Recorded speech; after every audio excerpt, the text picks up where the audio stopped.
Hi, I'm Andrew Rich, and if you're like me, you look at the state of modern wrestling discourse and think, wow, what a cesspool.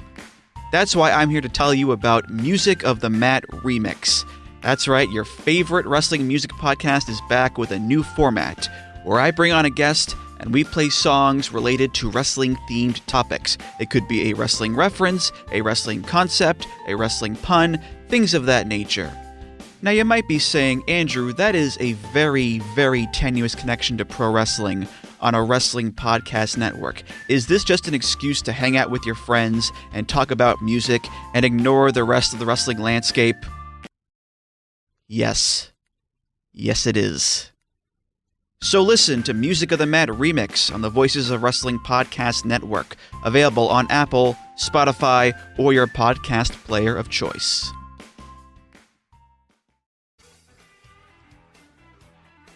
Hello, Voices of Wrestling listener. Dave Ryan here. Have you ever wondered to yourself how many hidden gems are hidden away inside the last years of World Championship Wrestling? Have you ever asked yourself how many tenuous gags can be made about the name Mike Enos? And have you ever thought about what it sounds like for two Irishmen to interpret a very chaotic company through its B-show? The answers to all this and more are just a click away. Check out Days of Thunder every second Thursday on the Voices of Wrestling Podcast Network.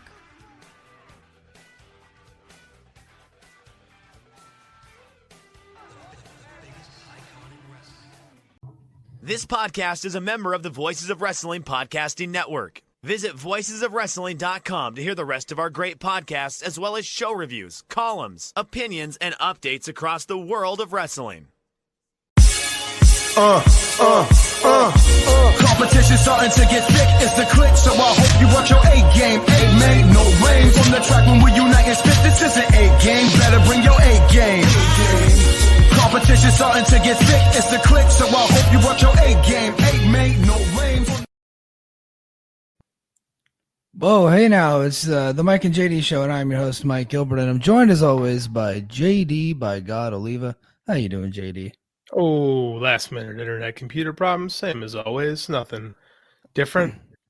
Yeah, you know, we're not too late tonight. We are 5 minutes past 10 p.m. Eastern Standard Time. I'm here on the beautiful American Southeast, and JD, you're coming to us from the Midwest, just outside of Chicago. We're happy to be with everybody. I'm sure some of you guys are watching Raw instead of us, and for those of you watching Raw instead of us, just know that I hate you. Nerds. I hate you. I hate your family. I'm just kidding. I don't hate you. Well, I think there's a lot of people watching Raw, but hey, look, man, I have determined that I'm just not going to try to podcast past 11 p.m. I can't do it. No, I'm with you. Like, I did that for years on this show, and there would be times I would be struggling to stay awake. So, brother, struggling to stay awake, motherfucker, you fell asleep live on the air, like in mid-sentence one time, a couple of times actually. A couple times. I was telling Rich about that when I was on the Patreon. He'd be like, "How'd you guys do that?" I'd be like, "Well, I tried to accommodate Mike. We had the most undesirable schedules ever, and there was one time I fell asleep mid-sentence." Yeah, it's not. Yeah, it's not so much like I'm 42 now, and I think you're a couple years older than me. 45. Yeah, and I just decided that if I do this podcast and it's gonna take me out the whole next day, it's just I can't. There's just no way. But I could stay up till like 11:30, wake up at 5, and I should be fine.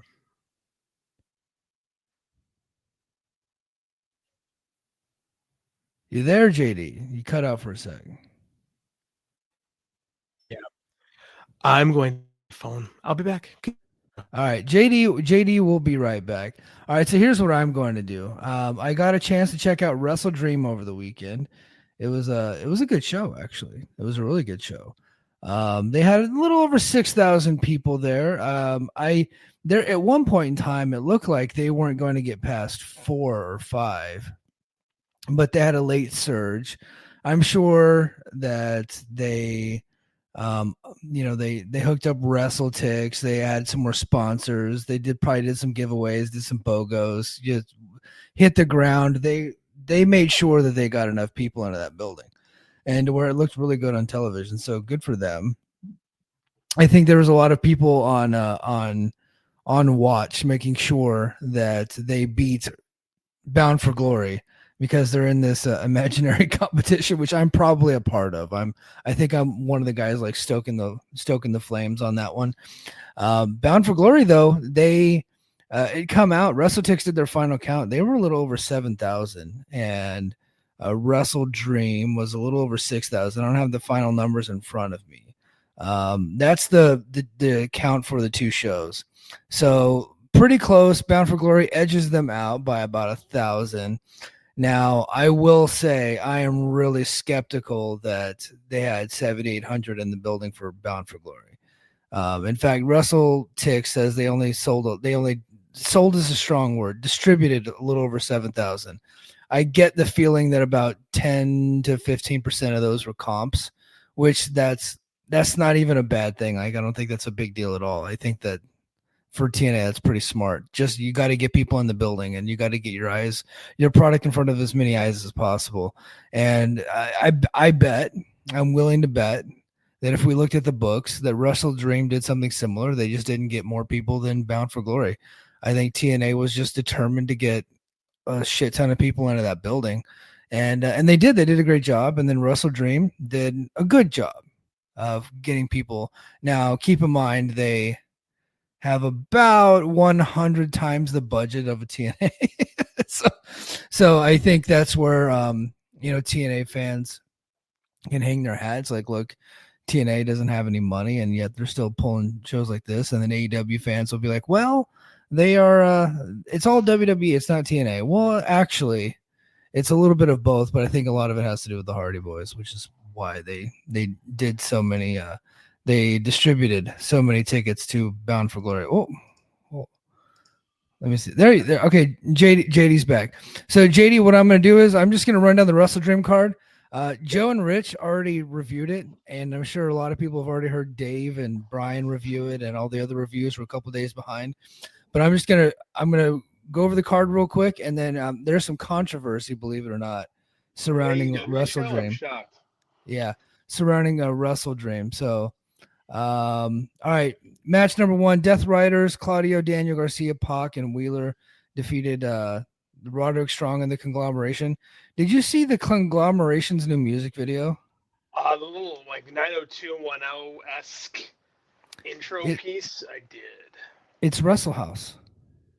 It's 100% Wrestle House. It's Artie Evans works there. Now I can't sit here and tell you I know who produced the music video. It could have been RJ City or somebody, but as soon as I watched it, I was like, it's Wrestle House. They, of all the things to take from TNA, they took Wrestle House, and they even presented Tomohiro Ishii as Big Tom, and Wrestle House had Big Tom too. They had Big Tommy Dreamer on Wrestle House. So the one thing I'll say for the Conglomeration is it's just an intro video. It's just their it's not like an actual skit on the show. Right. So, I mean, but I'm trying to manifest it so I can have something to make fun of. Please don't manifest that.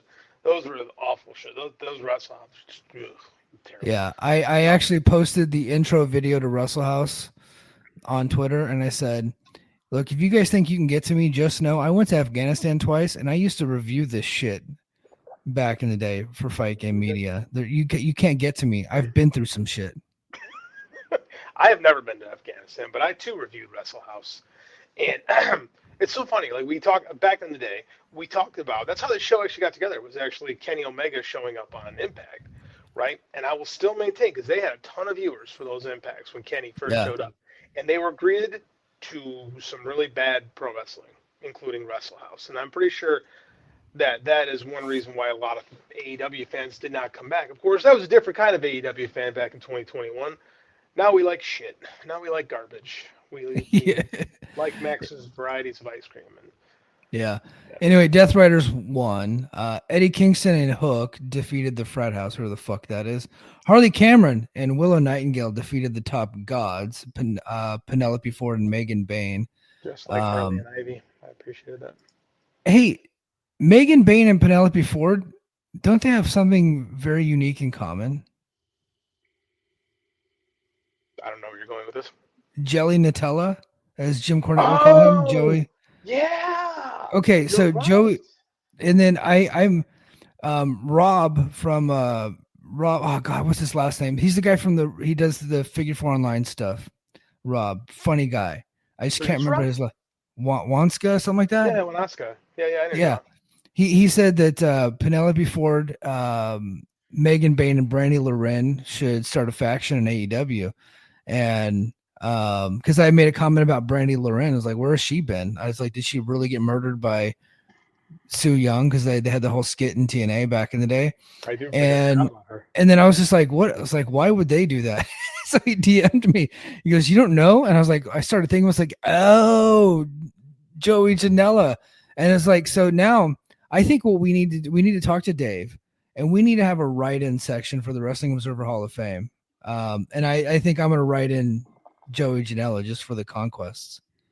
The greatest ass pullers of all time. I think you got to put CM Punk up there, right? His body count list is impressive, but I get Punk. I don't get Joey Janela in the slightest. He must have family money or something. There's something going on with that There's guy. something like Or that just, guy's. he's packing I something. know that guy's list. Like you look at the dude, you're kind of like. Then you look at like his capabilities, and I have to give credit where it's due, man. Like banger after banger, if you so to say, you know. So we'll go to the first controversy of the night. It was FTR versus Job Speed, Speedball, and Kevin Knight. Now they started the match on the pre-show, but they couldn't get it done in time, and so they bled over into the pay-per-view, and they finished the match on the pay-per-view. That's a bad thing. I thought that was awesome. No, that is awesome. In fact, it was so like TNA did it last month at Victory Road. Like it's just a great idea. And I thought it was clever then, right? Yeah. So they did it with the system in the Order 4. They had an impromptu match that started on the pre-show and finished, or they started a brawl on the pre-show and then it bled over into the main show, and then like they did it there. No, but I'm the only one that watched that show, so I'm the only one that knows that. I thought it was a big deal. You're gonna find this hard to believe, but Raj Giri had a problem with it. Oh, I'm shocked to hear that. Yeah. He said he buys the pay-per-view. He wants to see the entire match. It shouldn't start on the pre-show. And he's quite upset. Isn't the same guy that complains about the length of the show? Yes. Constantly. So it's bad if they have too many matches. It's bad if they start with a match already going. It's bad. Like, I get it. Like, he just loves WWE. He does. Here's what. Okay. Why does anyone care what Raj Giri thinks anymore now that he's no longer a member of the wrestling media? I don't care. Although I did just bring him up. I just found it. He was not the only one, but he was the only one that I can remember off the top of my head. He's probably the more famous one. But. I mean, like, you have to accept the fact that nothing that AEW does is going to be right in the eyes of some. Yeah. Right. They could literally cure cancer in the middle of a match. And like, I don't know, Sarah Stock will come out and be like, "This is bad," because we're gonna get to Sarita in a little bit because I have a whole section for just the controversies surrounding WrestleDream. All right, FTR gets the victory there, of course, because Job Speed's not winning a match. Come on. Jamie Hayter defeated Tekla, so I guess she's probably going to be next in line for a title shot. Jurassic Express defeated the Young Bucks in a $500,000 tag team match. Really good match, by the way. I would recommend people go. I mean, it's the Young Bucks. Like, I don't really like Lucha Suckass. I never really thought he was like that great of a wrestler, especially after he got hurt and his kicks were super slow. But I actually thought he was pretty, and he was over in this match big time. So I thought he was pretty decent in the match. His best stuff has always been working with Jack Perry. So like, I actually think they're a better team than they are apart. And I think they're still doing a thing where Jack Perry is going to be heelish, where Luchasaurus is kind of going to work babyface a little bit. So I think that I don't know, there's something there. I'm willing to let it play out. Yeah, something there. I'm glad they went back to Jurassic Express. I thought they were a good act, and like it's an AEW original act, and I'm glad they're back. Young Bucks did end up teasing a babyface turn, so I think we're gonna get that. After the match, of course, there was a beatdown. A bunch of people got involved. It was a whole thing. Kenny Omega got involved.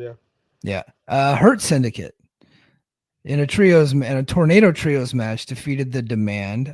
So hopefully that's the blow off of that feud. This is probably the best match of the feud, though. I agree. I think that I know it's the cool thing to do for guys in our spot to like complain about the Hurt Syndicate because they won't lose to everybody.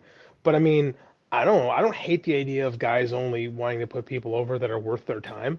Yeah. Like, and I think that I've said for 2 years on the show that you look at Khan and Taloni, I'm like, those guys could be something. I was an early adopter of those guys. Like or adopters probably. I was an early believer in those guys. Yeah. Back when they were So with Brian Cage, I thought they were cool. I thought yeah. the thing that it was Swerve never quite lived up to fruition because Swerve got popular and became a babyface.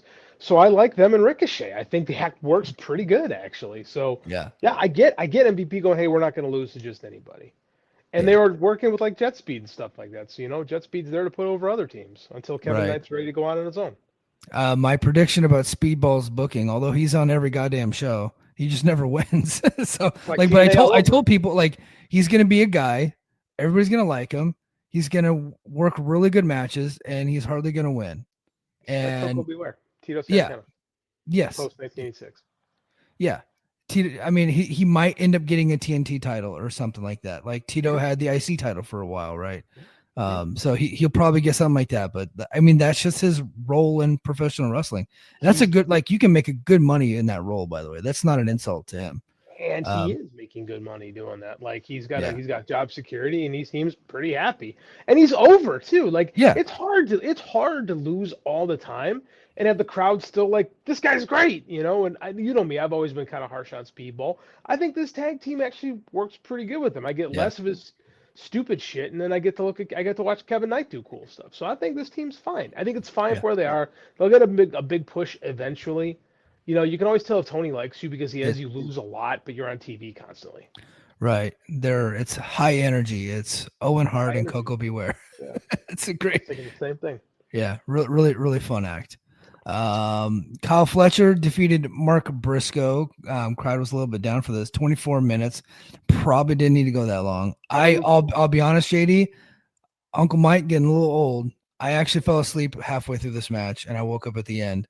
But I also was exhausted, so it's not like their fault, but just was what it was. I really like these two. I don't think. I mean, I know I'm not. I don't hate all the long shows. I know that's the cool thing to do. Is like we complain about long AEW shows and praise 4-hour WWE shows with 2 matches. Like that's You can think both of them suck, by the way, which is You I think can. where a lot of People people don't. are at. Yeah, People don't like you're usually on one side of the fence or the other. But I don't think Yeah. every match has to go 24 plus. no, Right. that Like- was so. I had so I watched Title Tuesday. It went head to head with NXT. Right, I was like watching both. And Kyle Fletcher went like 20 minutes with fucking Kyle O'Reilly. Now, Kyle O'Reilly is a good little wrestler. Motherfucker's not a star, and he shouldn't be winning matches, and he probably shouldn't. And if you're going to put Kyle Fletcher in there with him, who is a star, he should have kicked the little shit's ass in like 7 or 8 minutes, right? They just don't do that. They can't help themselves. And Right. that's like, and to be fair, that's the appeal of Yeah. talent going there is you get to wrestle matches, right? Yeah. Boy, I mean, they're TN like I had a bit, but I can get to do a show about how TNA fans should feel let down that the NXT number actually dropped when they were associated. They beat AEW by more the year before on cable as opposed to network television. No, it was the network day. It was their second episode on CW. Shh, no. Sorry, I don't want to let facts get in the way of your story. Okay. My bad. Yeah, Mike, come on, we're post-truth. Sorry, here. I'm ruining the bit. Yeah, you're ruining the bit. I just want every TNA fan to hang their head in shame for letting Triple Paul down. Like you let him down. You let Paul down. I hope you guys all feel embarrassed. You guys should really be upset with yourselves that you only barely doubled AEW. You didn't triple AEW like they did the year before with radio. Yeah.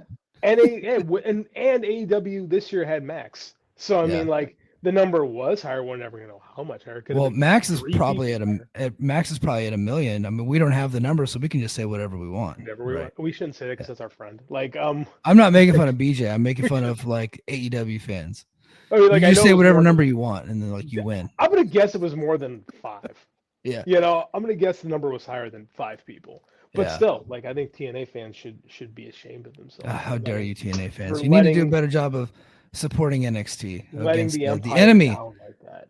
Yeah, Dave said that that Tony Khan is TNA's enemy now. So they should do better. Dave doesn't help with these tribal things, by the way.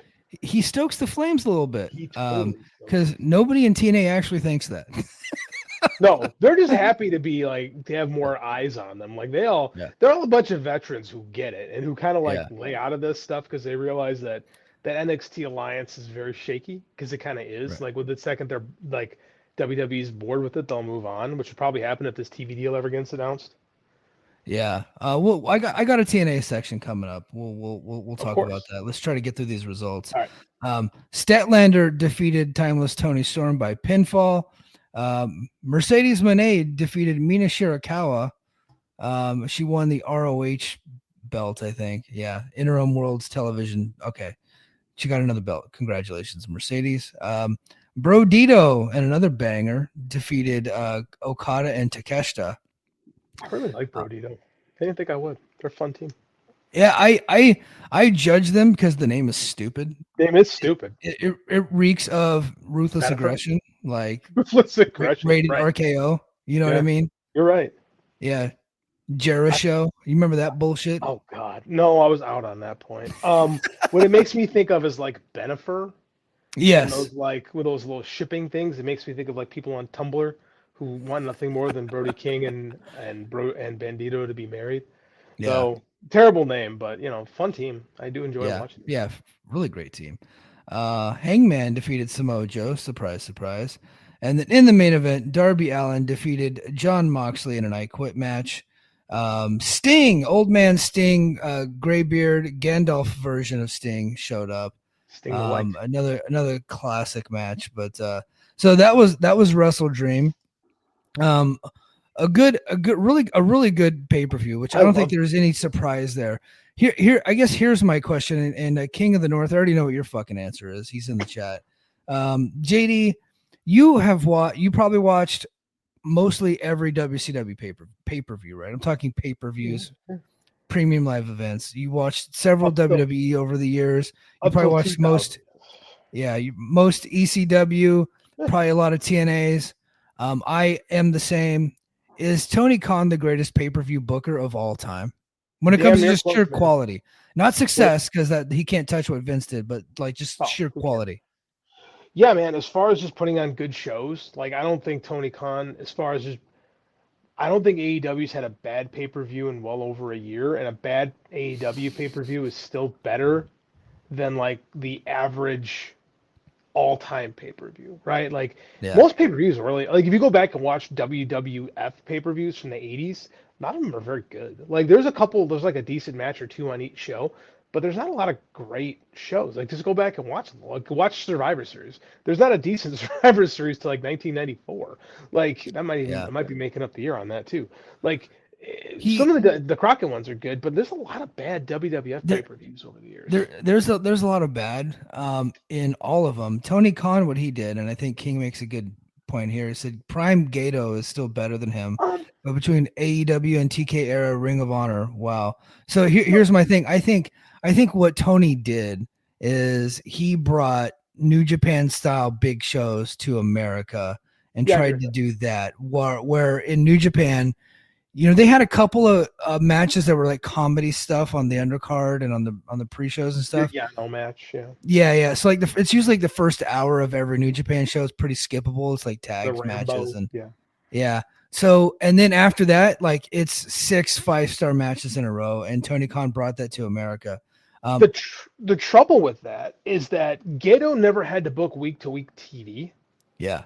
So I don't know how great. And by the way, Gato sucks right now. So I mean, like, I haven't watched New Japan in a long time because of it.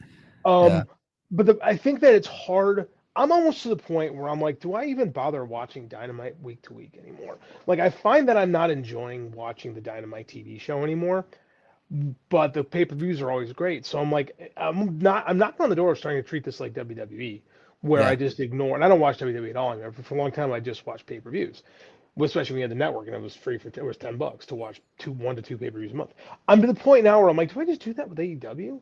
Because I don't enjoy week to week AEW, right? Like I thought the Samoa Joe Hangman thing was until I saw the main event or the title match, and I'm like, holy shit, Ops turned on, like that was great stuff. So well, it was a really good match that I didn't care about. Right, which is kind of where I'm at with a lot of AEW matches, like Kyle Fletcher versus Kyle O'Reilly, a really good match that nobody fucking cares about. I'm almost now. I have this crazy concept. I almost wonder if Tony should give up booking Dynamite because I don't think he's great at booking week to week television anymore.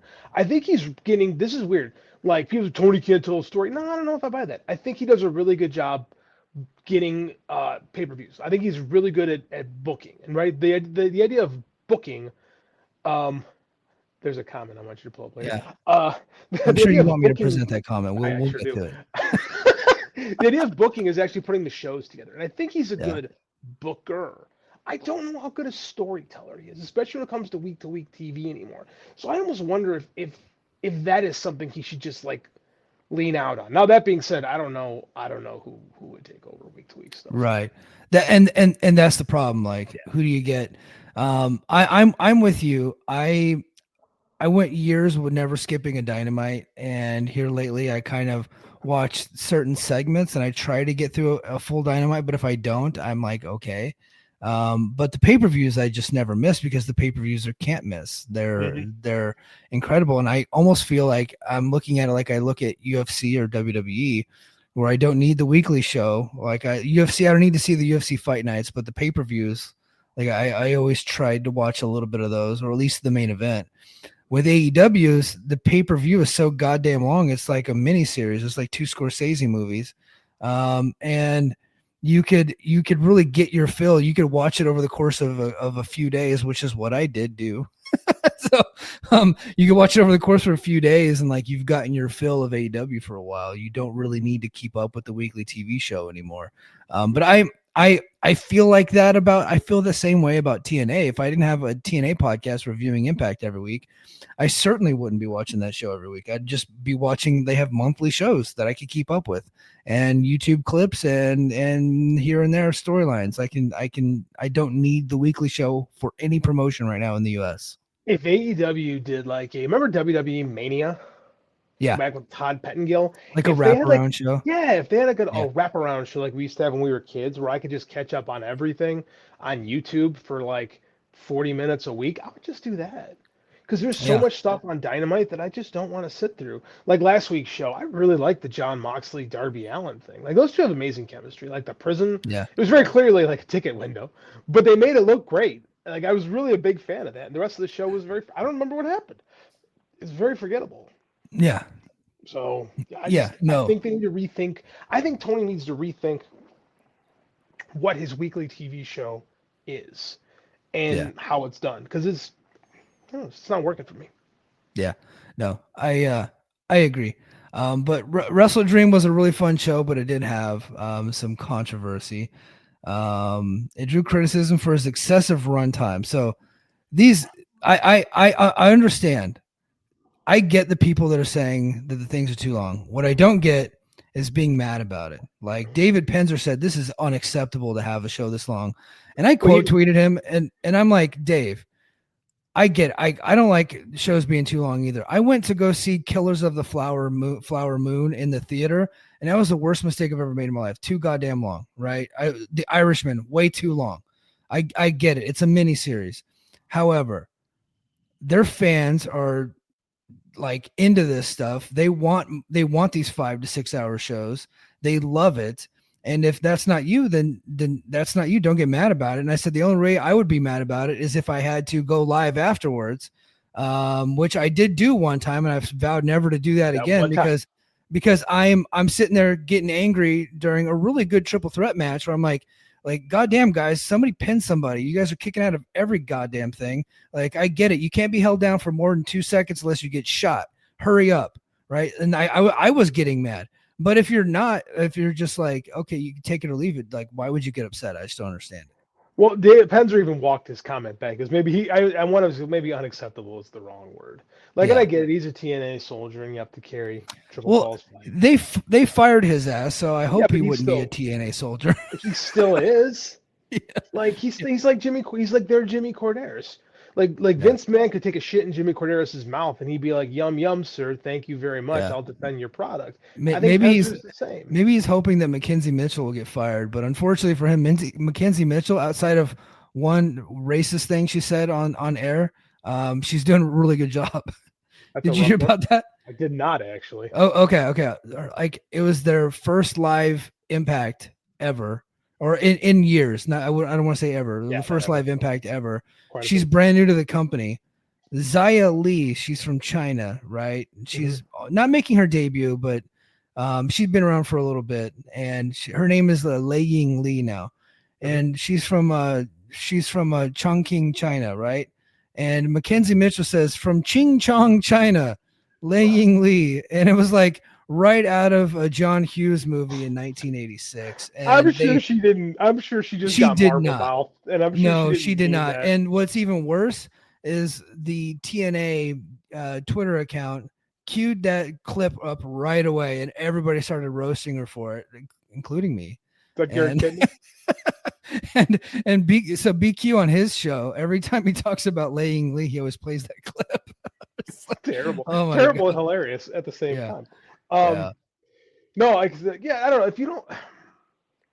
In this economy where everything is really fucking expensive, I think that they're trying to maximize their dollars. And here's the thing too: you don't gotta watch. If those shows bother you, at this point, we're 6 years into AEW pay-per-views. We're gonna go long. Yeah. Do you just want the talking point? Like, do you just want to say that these are too long of shows? Like, I don't even think that's a hot take at this point. No, I fell asleep during Kyle Fletcher and Mark Briscoe, and I woke up at the end of it. I went to bed and I made sure that it was on, that it was available to me, and I watched it over the course of a couple of days. Now, would I like to get my fill start to finish in 3 hours? Yes. That's what I'm used to. That's what I prefer. There was a time where WWE was doing these 7-hour shows, and I was like, you guys are out of your fucking minds. Right now they do these 2.5 to 3 hour shows, which is fine, but they have 4 matches with 30-minute intervals in between. And so like they just can't seem to get it right.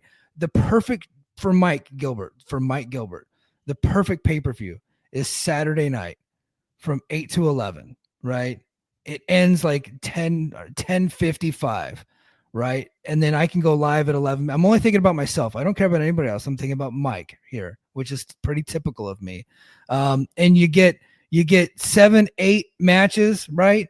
You get 4 bangers that are off the charts, and the rest of them are just pretty good. And some of them are not even 10 minutes long. Like that, for me, that's perfect, right? AEW, they got to have 12 matches, and 11 of them are 4 stars and above, and 9 of them are over 20 minutes. And I'm just like, it's too goddamn much. But I'll watch it over time, right? If I'm really interested in it. I've probably been to 6 or 7 AEW pay-per-views, and I'll be honest with you, I have never heard someone in the crowd say this show is too long. Yeah. You know, like in the crowd, people are having a fucking blast. So I definitely think it's more about making the paying customer happy, like, and trying. And some people aren't happy with the long show, but I also think those people have already made the decision that it's going to be that they're not going to like the long show. Yeah. And it's become a gentle talking point, and I hate to say that, but it is. Like you're complaining about a feature, not a bug at this point. That's like right. Saying, I like the Cybertruck, but it's fucking ugly and looks like a toaster oven. Like, no shit, that's what it is. Like at this point, complaining about it, it's like you're complaining about what it is. You know? That makes sense. Yeah, no, I completely agree. I'll never understand getting mad about it, but I do agree that they're too long, but I'm also like a 42-year-old dad. I get up early in the morning. I like to spend time with my kids and my wife.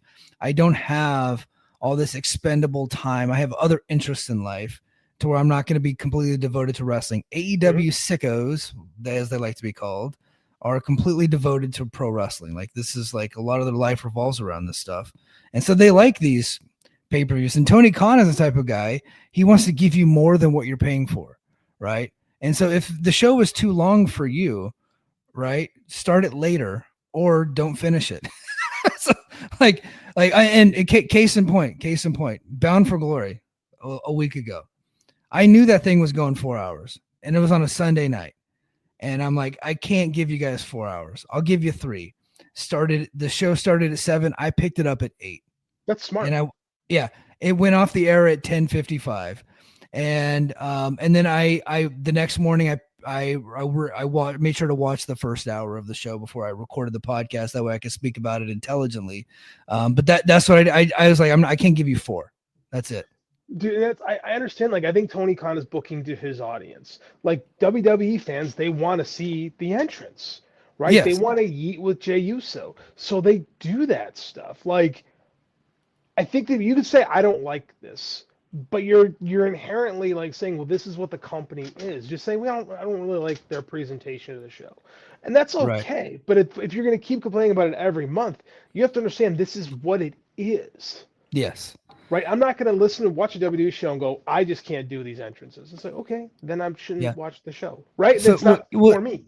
yeah, and you know what I do for the WWE shows? I can't watch them live. But if I want to say like they had some stuff that I heard was pretty good, I'll watch it on Memorex, right, as old people would say, and I will fast forward that shit and get to the parts that I do like.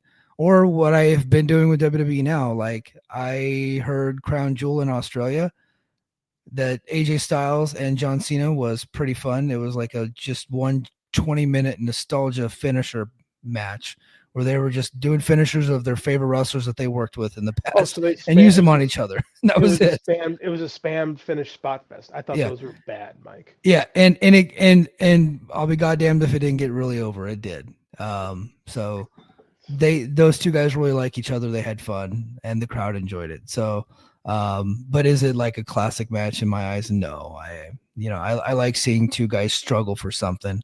Those guys are taking turns hitting their friends' finishers on each other.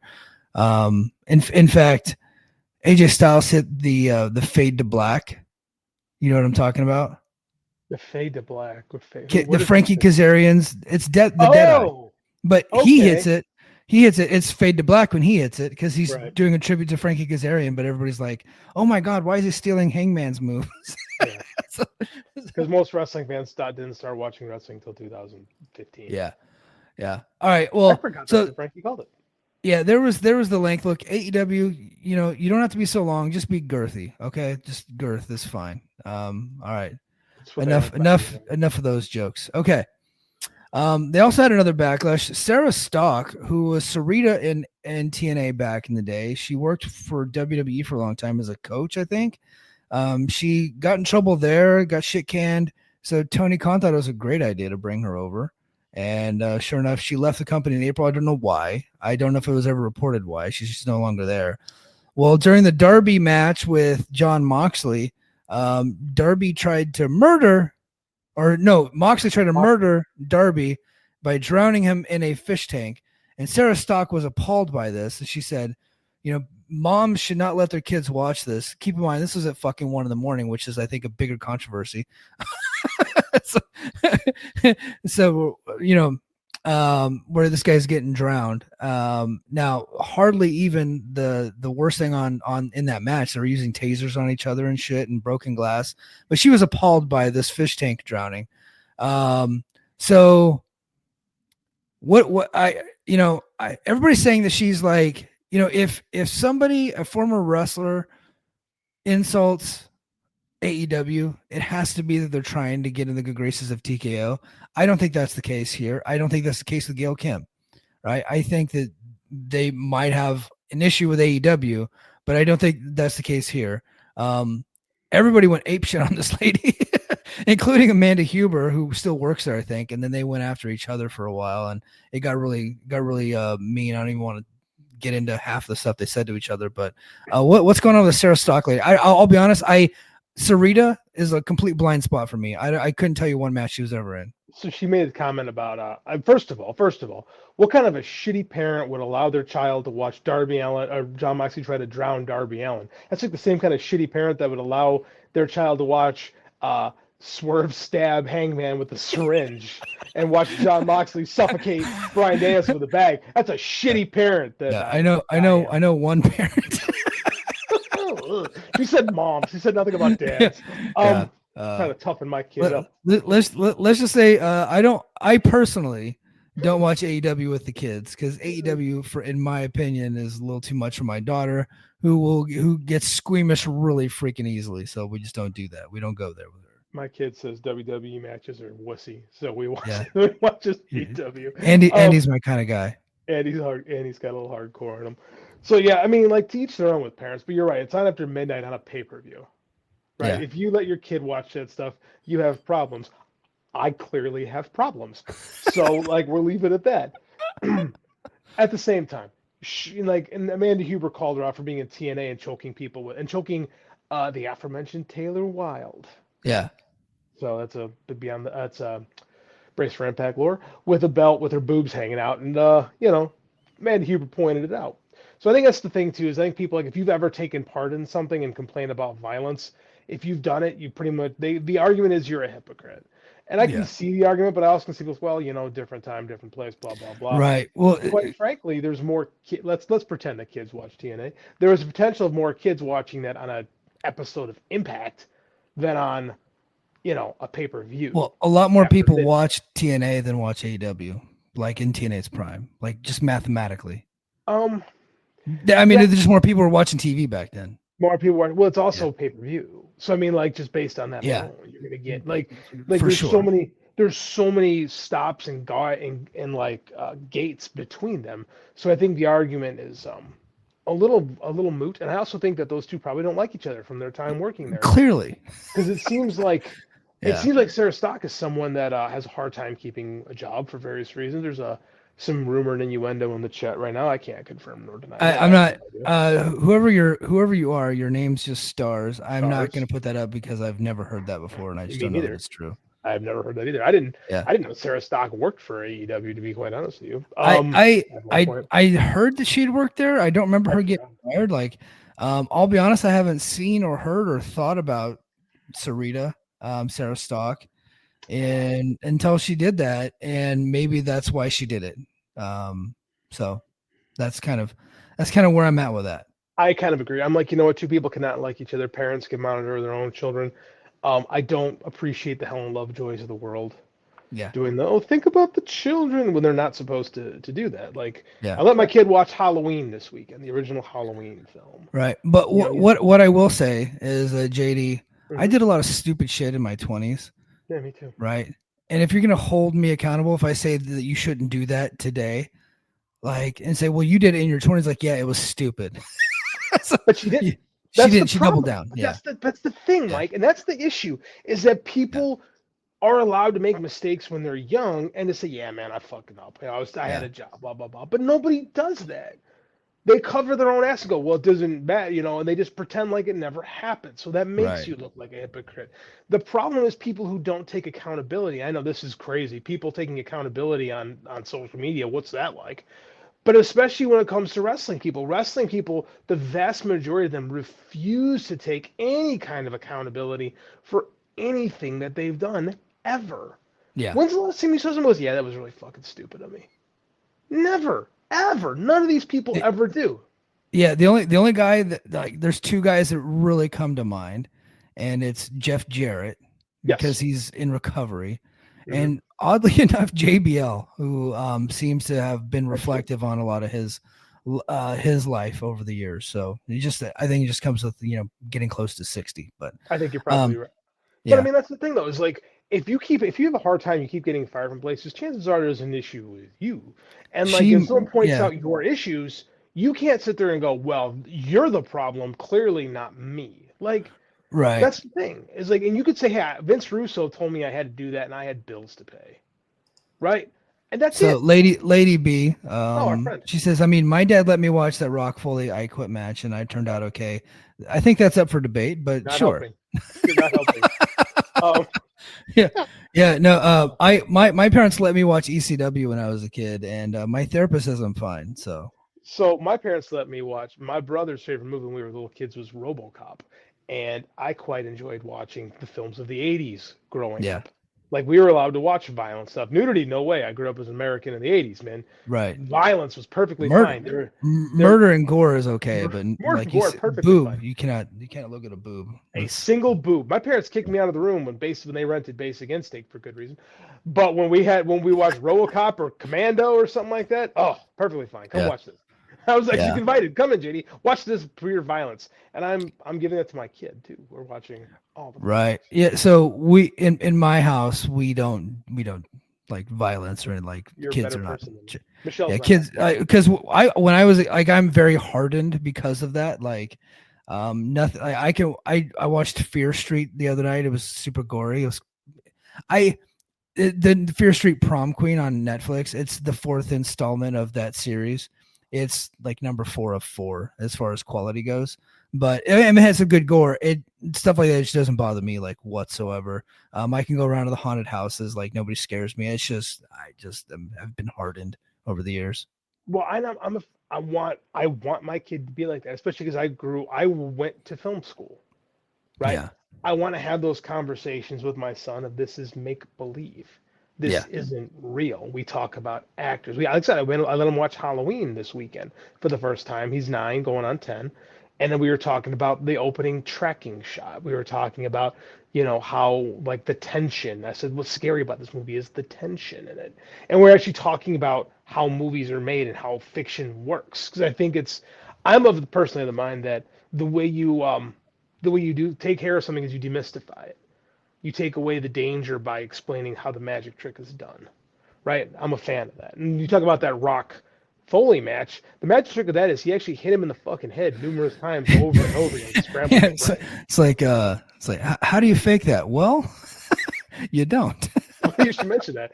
And it's funny because after he watched that movie, he's like, "Oh, it wasn't so bad." I'm like, "Yeah, that's right, man. These aren't so bad. You can build them up in your head more." And the lesson I'm trying to impart is that what's in here is far more scary than what's reality, right? And I think parents should be allowed to parent and should educate, right? Not run away from things and pretend like they don't exist.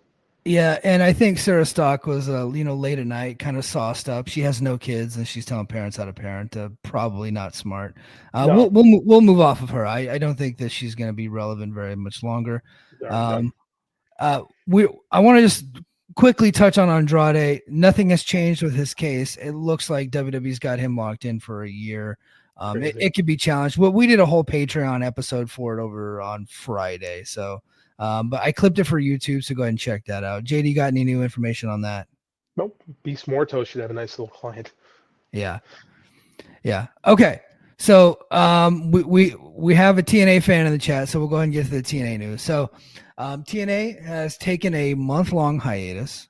They will tell you that they're not taking hiatus because last week they did a After Glory special where they just talked about Bound for Glory.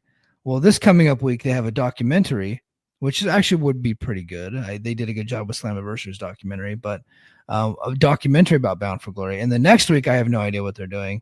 And then on November 13th, they're going live from Full Sail University.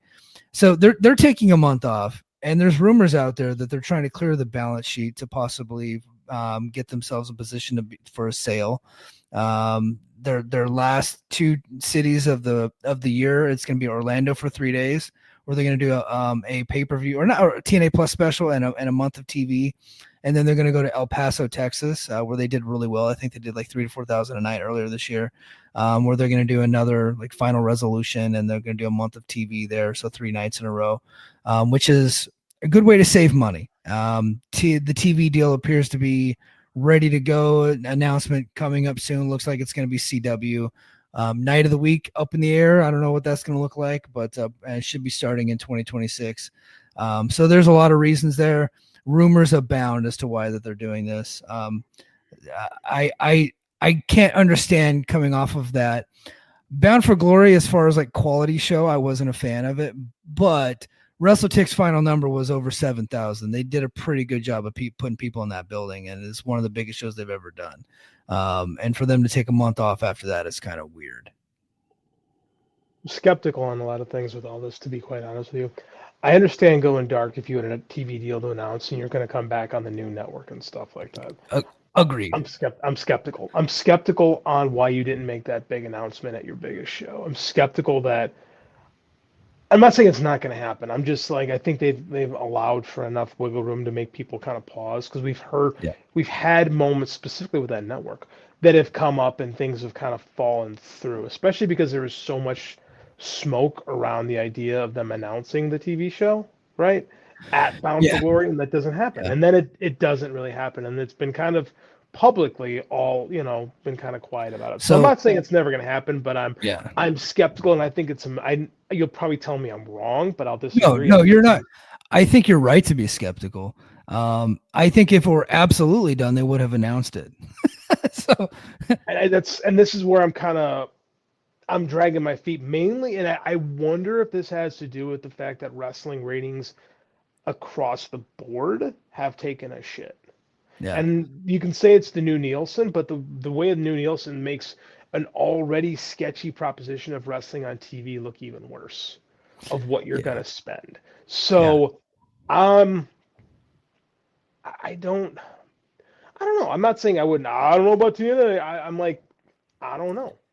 Yeah, I'm still and this is not a homer of me because I have been completely skeptical of them over the years, but I've talked to enough people to where I'm fairly confident that they're just fine tuning it and they're just not ready to announce it because they don't have all the details like Core in Power had a print yet. TV deal too that fell apart before his eyes. Then he was Yeah, already well, talking about WWE selling. sabotaged that one. WWE is like making sure this one Yeah, happens. yeah, but at the same time, like things aren't. I mean, like it's like I said, it's not as all as wine and roses as we thought with pro wrestling. I'm Yeah, not saying they're not going to get a TV deal. I'm not saying that. I yeah. think they probably are. I think maybe they don't get as great a deal as they think. Maybe they don't get as great a spot as they think. All I'm saying is if this was ready to go, I think it would have been announced. I think the fact that it hasn't been announced and they're taking this big month off should give a lot of fans reason to pause and wonder what's going on over there. Yeah, I think that's completely fair. I don't disagree with anything that you're saying. That makes total sense to me.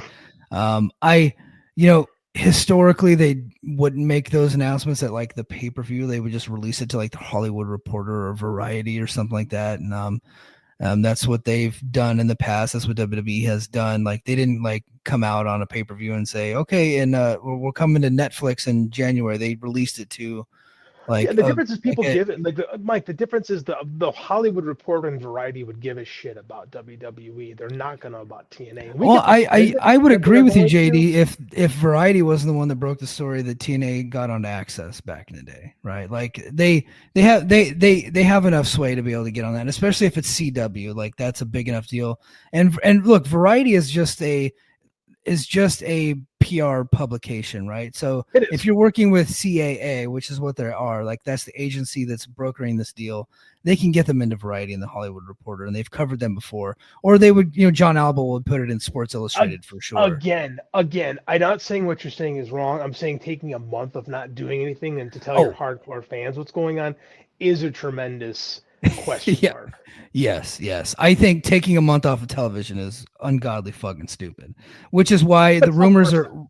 yeah, which is why rumors are out there that they're clearing off the balance sheet trying to get to a sale. Now, I don't know if that's going to happen or not, but there was the Lorenzo Fertitta rumors that were out there for a while. Those kind of died off. I don't know what's going on with that. So, Because yeah, again, these rumors like will start flowing. Remember, Vince was selling to the Saudis. Like stuff yeah, gets leaked for reasons, and like oftentimes the leaks don't really click. So, and that's just been the things with wrestlers. We thought, oh, this is going to happen here, and then it doesn't. Specifically, where it comes to WWE stuff, like nobody had Raw to Netflix, right? That came out of right. nowhere. Yeah. Again, I'm still confident, but if this whole thing blows up, that wouldn't shock me either because I've been covering this company long enough to where like I kind of almost half expect that to happen 9 times out of 10. All right. Oh, Lil Silver, let me see. He put in a couple of comments. I want to get to him. He always supports us. He says, "I think it's a good thing they're taking time off, so superstars can recover." Brother, they were working indies the entire time. In fact, Jody Threat just worked Mercedes Moné last night. So they're not taking time off. No one's recovering here. They're all working indies. They're just taking other bookings. No one at TNA is making enough money to do nothing when they're not doing anything. You know, The only people not doing nothing are the usuals, Moose and Eddie Edwards, because they're the ones making they're all always the get money in paid. the company. Yeah, not Yeah. everybody else is. Yeah. All right. Next, we got a couple more stories, and we're going to get out of here. We're actually getting close to the time. AJ Styles confirms retirement plans for 2026. So he says 2026 is his last year. So he's doing his retirement tour. Would be cool to see him do a match in TNA. I don't know if that's going to happen, although they did let him go to Noah at one point. So I that is possible. But yeah, AJ Styles 2026 retiring. I think you'll see him in TNA at least once before it's said and done. Especially Yeah. with this working relationship, right? I think we need to get ready to fly one more time. for sure. Chris Jericho edges closer to WWE return. So his AEW contract's is expiring between November and December 2025. He's fueling rumors of a comeback. Sources indicate WWE expects him back for a retirement tour and a Hall of Fame induction in 2026. I think that's from Dave. Jericho's next cruise announcement notably lacked AEW talent. Adding to speculation, Tony Khan addressed his future vaguely, while Jericho himself has left the door open. So yeah, I mean, break the walls down at Royal Rumble, right? Is what we're looking at. 100%, and I think it's good because I think it was time for him to go. And Chris Jericho's Yeah. smart enough to know when it's time to go. The funny part is going to be all the people that bitched about him for years are going to be like, "Oh my God, Chris Jericho's back at WWE! It's so amazing." Yeah, Like they're they're deleting their tweets already, which I need to go on there and try to get some receipts just to like throw back in their face. There's a whole like anti AEW account out there called WWF Junkie, and it's like the avatar is fat Chris Jericho. Yeah. And like, I wonder what that guy's like, what he's thinking, what he's gonna do now. That I feel bad for him. Don't feel bad for him. He's a hypocritical piece of shit. Deserves whatever he gets. Like, Yeah. fuck that guy.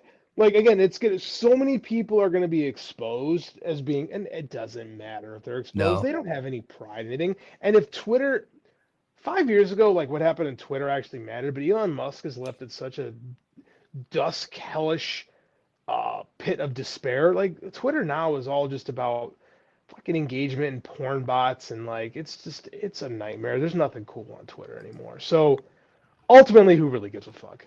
Yeah. Nakamura rumored for New Japan return amid retirement tease. Said it's being discussed as a final opponent for Hiroshi Tanahashi at Wrestle Kingdom on January 4th.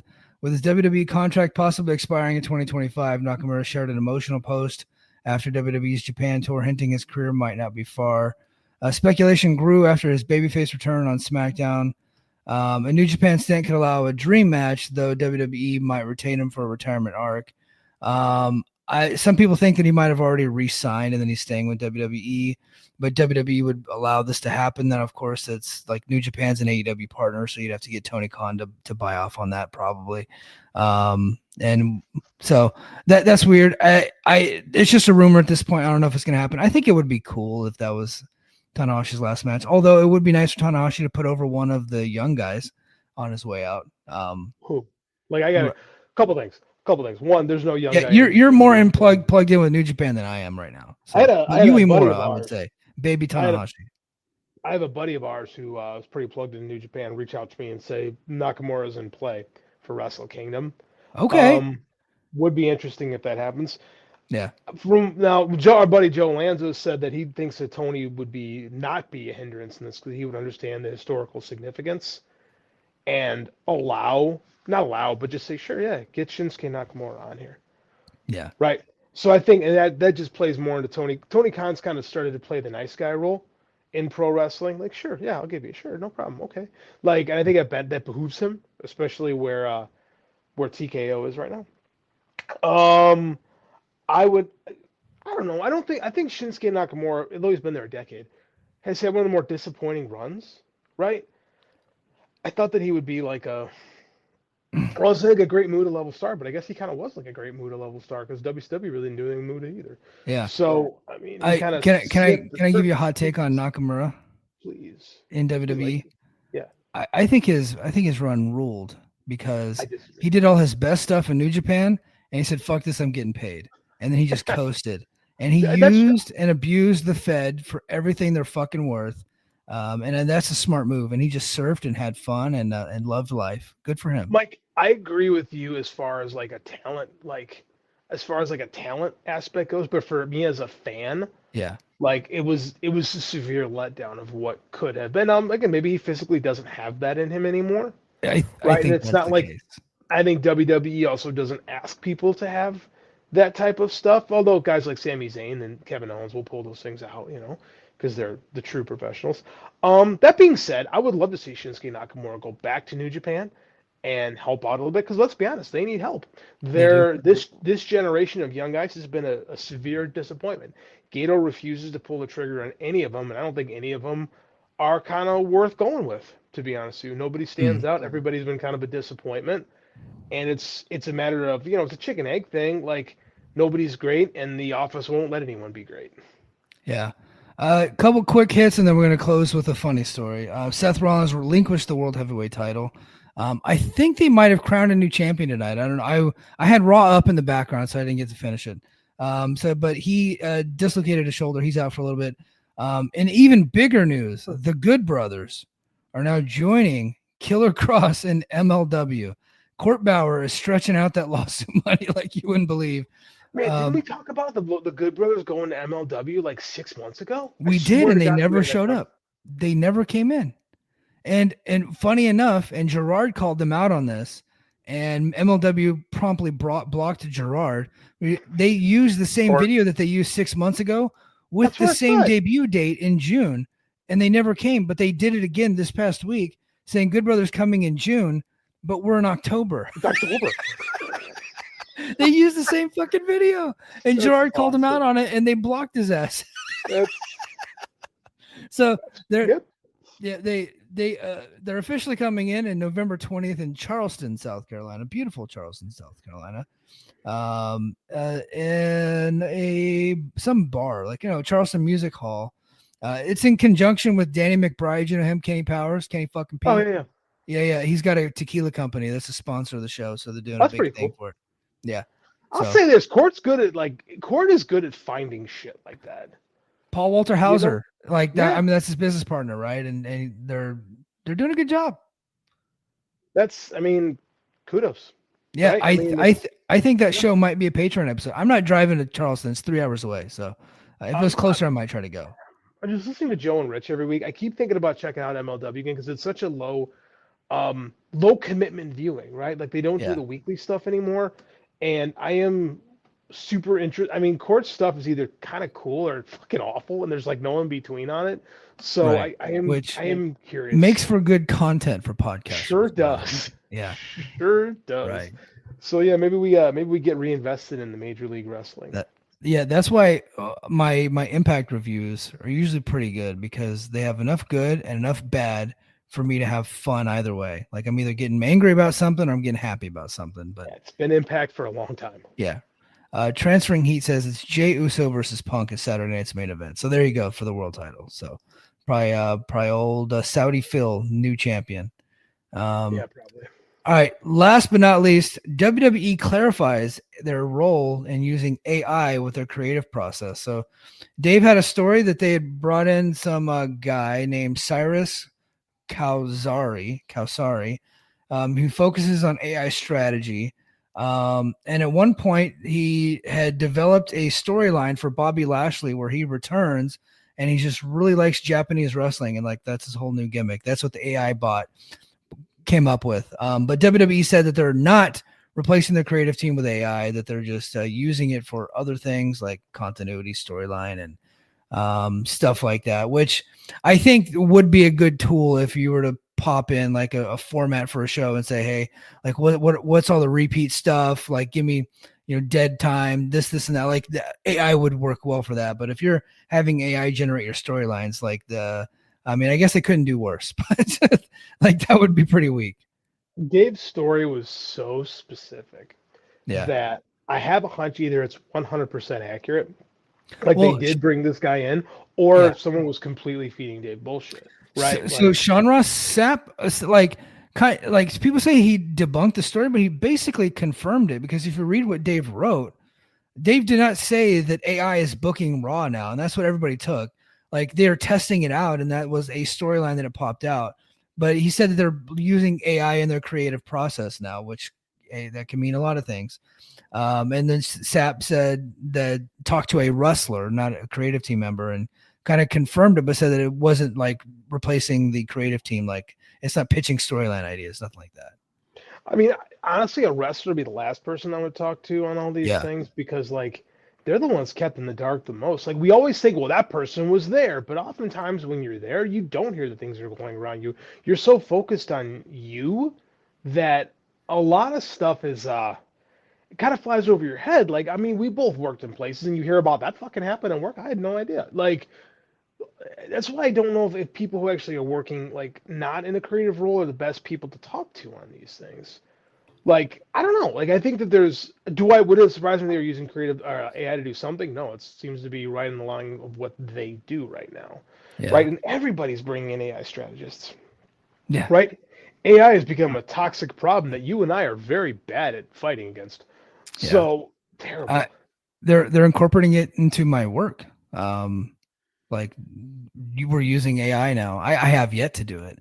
I haven't had a reason to, but there's probably going to come a time where I'm going to upload some type of document and have it summarize it for me, and then I can use that going forward. I mean, it's just the wave of the future, I guess.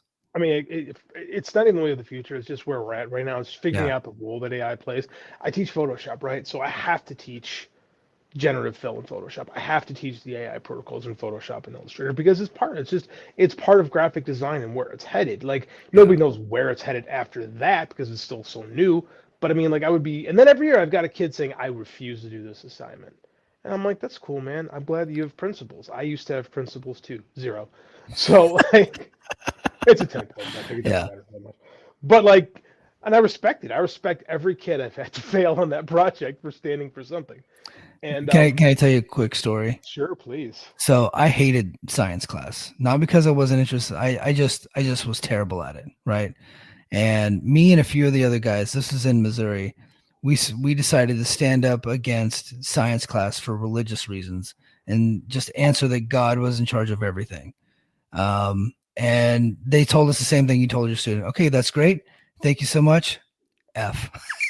That our stand lasted one assignment. That's how it goes. Yeah. I had one student who was like, I refuse to do this. And I'm like, no, like a couple years, I'm like, no problem. I totally get it. And she got mad at me. I'm like, if someone tells me they're not going to do the Lego guy project because it's against their beliefs to play Legos, what would I do? She goes, you would fail them. I said, yeah.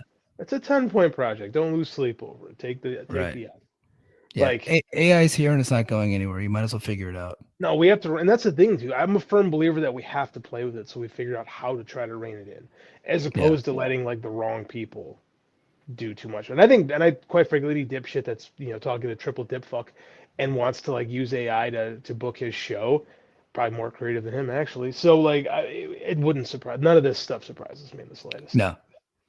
No. But hey, guys, that's going to do it for us this week on the Mike and JD show. I'll be back on Thursday night. JD, there's no TNA this week. So I have decided that I am going to kind of copy Brian and Vinny, who are doing 20 years ago this week on Impact. I'm going to review Bound for Glory from 20 years ago, 2005 Bound for Glory. So 2005 Bound for Glory. What is the main event of 2005 Bound for Glory? Would that be Joe? And I don't know. No, Joe's in the opener against Jushin Thunder Liger, I believe. Oh, that sounds. Yeah. Is that any good? That sounds like it should be great, but I don't remember. I'm going to watch it. I have not seen it in 20 years. I don't really remember it. So, but I think the main event might have been, it's probably Jarrett and Sting, probably, is what I would think. Or Christian Cage. Like maybe. Okay. Cage came in 2005, right? That's when he went. Yeah. So I have not watched it in 20 years. So I'm going to watch it and I'm going to review it. So I'll do, instead of like my normal Impact review, I'm going to review Bound for Glory as if it's going to be fresh to me because I haven't seen any of this in forever. So that's pretty should cool. Be fun. Yeah. So I'll be doing that on Thursday night, 10 p.m. Eastern Standard Time over on Patreon. But all right, guys, that's going to do it for us. And until next time, mahalo. Competition starting to get thick, it's the click, so I hope you brought your A game. A made no rain from the track when we unite and spit. This is an A game, better bring your A game. Competition starting to get thick, it's the click, so I hope you brought your A game. A made no rain.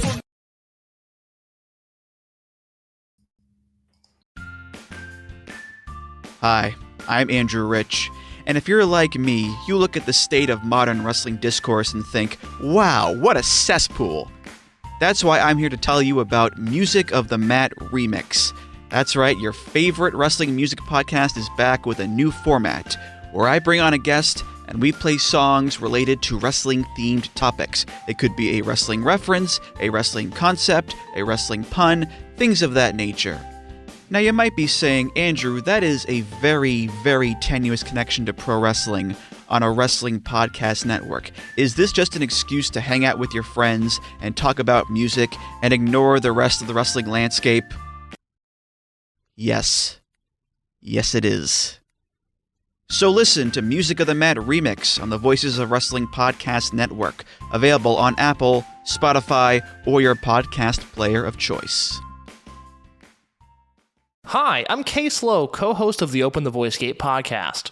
The one question I'm constantly asked when it comes to Dragon Gate is, how do I get into the promotion? Well, stop asking and start listening to the Open the Voice Gate podcast, released every Wednesday on the Voices of Wrestling Podcasting Network. For exclusive news and show reviews, look no further than the leader in Dragon Gate coverage, Open the Voice Gate.